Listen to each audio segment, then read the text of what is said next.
I'd like to introduce you to Sue Peters, who writes the amazing blog Seattle Education 2010 along with Dora Taylor, who's also here today. Sue recently wrote a piece that I recommend everyone read, which is called Why I Do Not Believe in the Status Quo. First appeared in Huffington Post and is now posted on our Parents Across America blog. Sue and Dora are also the co-founders of Parents Across America Seattle, and she's going to talk about the influence of private wealth and venture philanthropy on education policy in Seattle and nationwide, which she knows quite well because she is neighbors with Microsoft and Bill Gates. Sue? Thank you, Annie. Yes, so I live in Seattle, and I'm a public school parent with 2 children in some very good public schools with some very good teachers. Yes, Seattle is uniquely situated. We are living in the shadow of the Bill and Melinda Gates Foundation, which is currently building its new headquarters not too far from where I live. And we have a Broad-trained superintendent running our schools. So Dora and I have experienced firsthand the influences of venture philanthropy on our children's education in Seattle. I was disturbed as a parent to discover to what extent private billionaires with foundations and agendas and zero expertise in education and zero accountability were influencing public education policy in the United States. It was pretty shocking to me to learn that there are 2 people from the Gates Foundation who now work inside the Department of Education, that Arnie Duncan used to be on the board of directors of the Broad Foundation. Lawrence Summers was also a member of the Broad Foundation's board of directors. He was in Obama's, one of his economic advisors. A lot more could be said about that. The Broad Foundation and the Gates Foundation have slightly different approaches to how they influence policy. The Gates Foundation basically gives hundreds of millions of dollars to support things that it believes in. And that's where we have a difference here with the philanthropy of this current age. It has been referred to as venture philanthropy quite openly, quite proudly by the Broad Foundation. And what that means is there is an agenda. There are strings attached to this money. And the same is true for the money that Bill Gates gives out for education. And so I would argue that the strings that are attached to these agendas are binding our children and binding their teachers to policies that are failed and are damaging them in their schools. The Broad Foundation also has an award. I think it's worth like about $2 million, and it gives it out to whatever school district has met its approval in some way. I'm sure there's something more precise on what they're looking for. And the Broad put out an annual report last year highlighting its 10 years in public education and all the things it has accomplished. And it very proudly stated that the Broad Prize resides in the U.S. Department of Education. And I ask you, is there a better symbol of the infiltration of our government by private interests and private corporations? Now, the problem here is, even if let's say you agree with what they're doing, okay, let's say you agree with the Broad and Gates agenda, which is privatizing our schools and charters, mercilessly going after teachers and going after something called effectiveness, which I think is a fairly weak word anyway. I don't want my children's teachers to be effective. I want them to be inspired. I want them to maybe be brilliant. I want them to be nurturing, effective. You know, that's a meaningless word. To the reformers, it simply means raising standardized test scores. So I'm not even interested in that word. Even if you were to agree with the Broad and Gates Foundation's agendas, how they are pushing them is totally undemocratic. Okay, they've infiltrated the Department of Education. They're working, their agenda is the Duncan agenda, the Obama agenda. I suspect he got it from them. I think he did, probably. They're not talked to any of us parents about what we want, and I don't think they've talked to any of the teachers about what they want. And so they're doing a total end run around democracy to push this agenda. So there's a problem with that. You know, at the very least, we should have a say. We parents should have a say. But here's the next problem. Their agenda is actually a failed agenda. And we now have two separate studies by Vanderbilt University, the National Center on Performance Incentives, showing that merit pay doesn't work. And Diane also already referred to that. It doesn't work.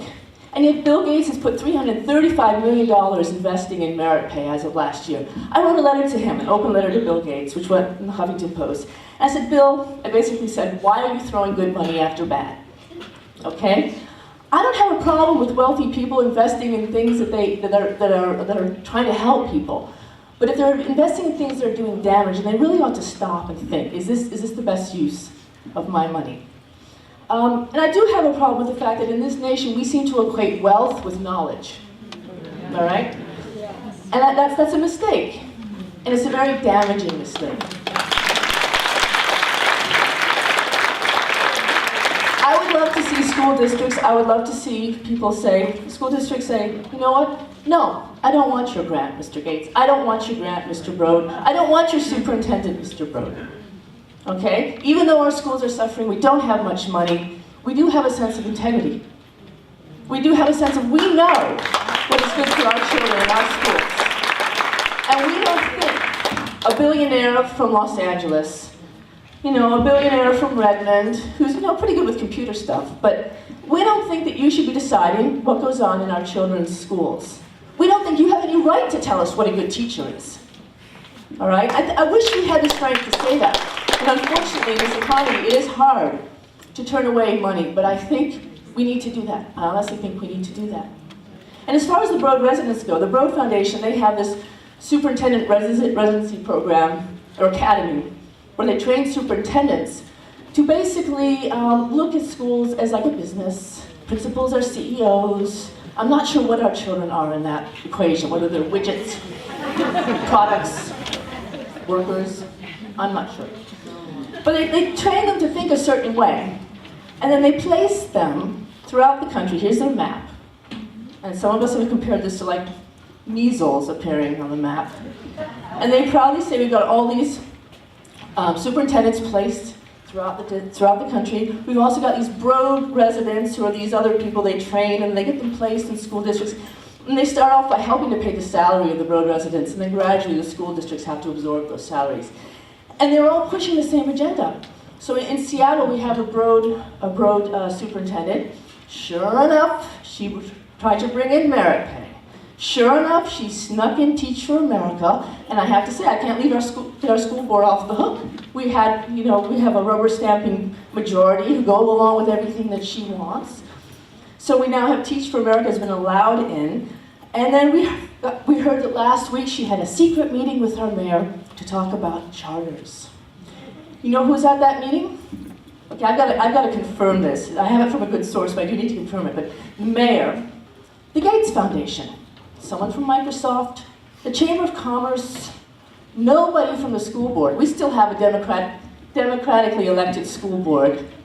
No parents. And so that's the problem here.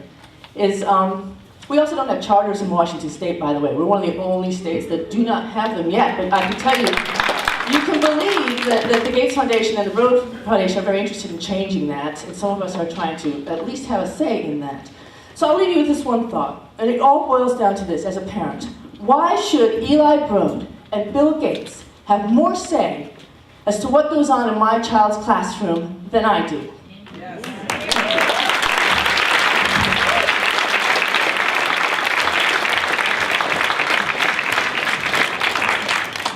Just so that you get some context, these are some of the people who have been trained at the Broad Academy. Shale Saramsky, Chris Cerf, who used to be our Deputy Chancellor and is the new New Jersey Education Commissioner, John White, one of my favorites, the Denver Superintendent is a Broad Academy graduate, and who else do we have here? Charlotte, North Carolina, Rochester, that's right. And one of the most insidious things about this is not only that they train them in these failed education policies and tell them not to listen to parents, because of course parents don't know anything, but that they offer them to school districts around the country and say, we will cover part of their salary. So it's like bribes. It's just like an outright bribe. And so what percentage, Sue, did you say? What percentage of the urban school districts now are led by Broad superintendents? It's something like 45%. It's Joanne? Yes, Joanne. I think that it's in the last, I can't remember the amount of time, but in a certain amount of time, I can't remember whether it's the last year or the last 2 years, 43% of all the superintendents hired into large urban districts came from The Broad superintendent. Joanne Barkin is here. She wrote an unbelievable article in Dissent that you have to read if you have not read it. It's online. It's the best thing that's ever been written about the influence of the Gates, Broad, and Walton foundations, and it's just exceptional piece of research. It is so valuable. And scary.